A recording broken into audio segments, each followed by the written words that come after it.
Thank you all for joining us today. First, we will start off with the presentation of the colors from the Color Guard, Sergeant Juan Pata, Staff Sergeant Nathan Ibero, Sergeant Christopher Karpak, and Specialist Lisa Pamelia. If you'd just please stand for the presentation of the colors.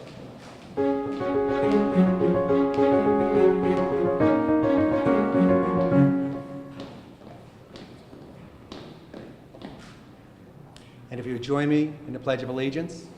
I pledge allegiance to the flag of the United States of America and to the republic for which it stands, one nation, under God, indivisible, with liberty and justice for all. First, I want to thank all of you for joining us today. This is something 5 years in the making, believe it or not. As we gather here this afternoon, nearly 1.5 million men and women are serving in our armed forces. 8,000 residents of New Jersey are protecting our nation in places that most of us can't even name or locate on a map. Few human beings willingly put their lives on the line for others. It takes courage beyond normal comprehension to put yourself in harm's way for people you have never met and sadly don't always appreciate the effort. They are truly patriots. This dedication today, in some small measure, recognizes the sacrifice of those who are on active service in the 5 branches of our military. Several years ago, I realized that in the State House, we have monuments for our veterans and for those who made the ultimate sacrifice to protect our nation. We also fly the flag for those missing in action, so as to never forget that they and their families deserve closure and peace of mind. However, we do not have a place to properly give thanks to those who continue to serve this land that we love. Today, that omission has been corrected. Patriots Corner cannot begin to express the thanks of a grateful nation to those brave patriots fighting for freedom around the globe. Remember, above all, we are Americans.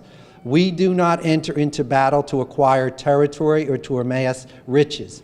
We wage combat for one reason and one reason only: to offer freedom and self-determination to those who would otherwise be dominated by terror and intimidation. To those patriots, to those freedom fighters serving in the Army, Navy, Marine Corps, Air Force, and Coast Guard, on behalf of the citizens of our great state, let me simply say thank you.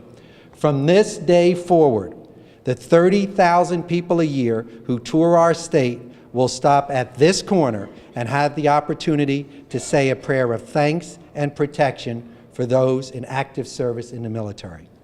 And several of our guests that have joined us, I'm going to ask if they would come up and say a few words. Maybe Ray, you could start us off. Ray Zaraki, the Deputy Commissioner of Veterans Affairs. Thank you, Ray. Thank you, sir. Thank you, Assemblyman. Let me just say that it's a pleasure to be here this afternoon after all of this time. I know this legislation's been out there for a while. It was enacted a while ago, and now it's come to fruition. So I'd like to say thanks to the Senate and Assembly sponsors for all that they have done to make sure that New Jerseyans remember the sacrifice and service of the men and women who serve our great state and our great nation. I'd also want to give a special thanks to Bob Shaughnessy and Cindy Bucell. Margaret O'Reilly is not here. She played a major role in it. Captain Vince Salamino is a member of the National Guard who was instrumental also in the manufacture of this, or the making of this plaque. And he regrets that he can't be here today to witness this, but he's currently deployed, and he's not scheduled to return until September or October.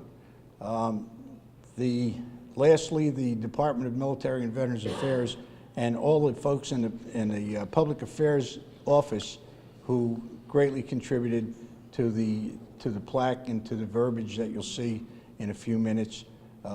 My thanks personally, and I thank collectively on behalf of probably more than 1 million men and women who have served from New Jersey over the years my personal thanks. With me today, or with us today, we have our Director of the Division of Veteran Services, Al Buki. Al. So again, it's a wonderful opportunity. I appreciate the chance to participate here today, and I thank you all very much. Thank you.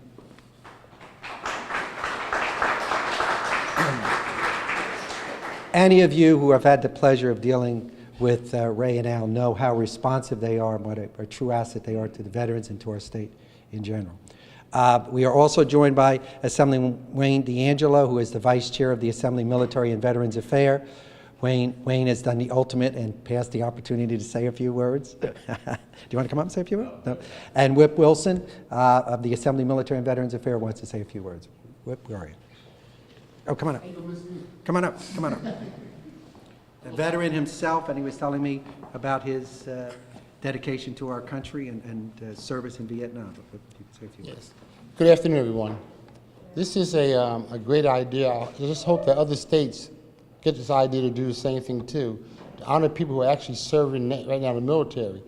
And like was said before, we honor people who have served on these special days, but to honor people now who are serving as we speak and protecting us, I think it's a great thing. Was that the Great Seal? Okay. Well, Jersey strong. We're Jersey strong. We'll bounce back from that, okay? And once again, this is a great, wonderful idea. I hope other states catch the same idea too and do this. God bless you all and have a nice day. First of all, this is a terrific location. As you know, every tour comes right through here, and the governor's office is right up the hall. But again, we've come a far way. It wasn't an easy hurdle, but thank God we're here today.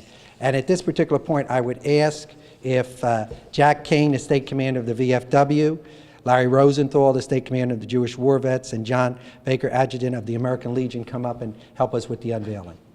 And if any of the three of you want to say something, you're more than welcome. Larry, you want to say a few words? On behalf of all the veterans that have come before us, those that are in service, and also those in the future, I want to thank everybody for this occasion. Recognition for today's military is still strong, and we urge all those who are serving the young people to join the veterans groups. Thank you.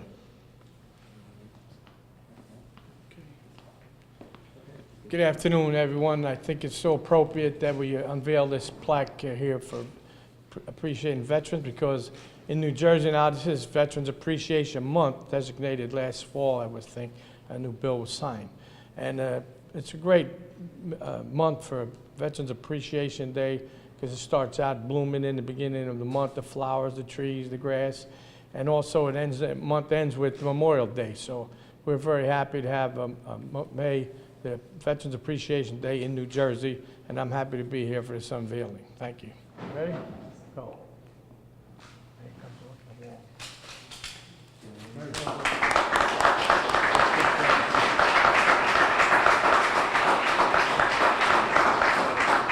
And let me read what it says. The state of New Jersey hereby acknowledges with grateful appreciation the service provided by the men and women who serve as members of the Armed Forces of the United States of America. Through their service as members of the active component, reserve component, and New Jersey National Guard, they have dedicated a portion of their lives to securing and preserving the freedom and liberty that is guaranteed to all Americans by the United States Constitution. For the very special gift of freedom and liberty that they present to us each day, we thank them proudly and salute them one and all. And then the quote is, there are no extraordinary men, just extraordinary circumstances that ordinary men are forced to deal with. Again, thank you.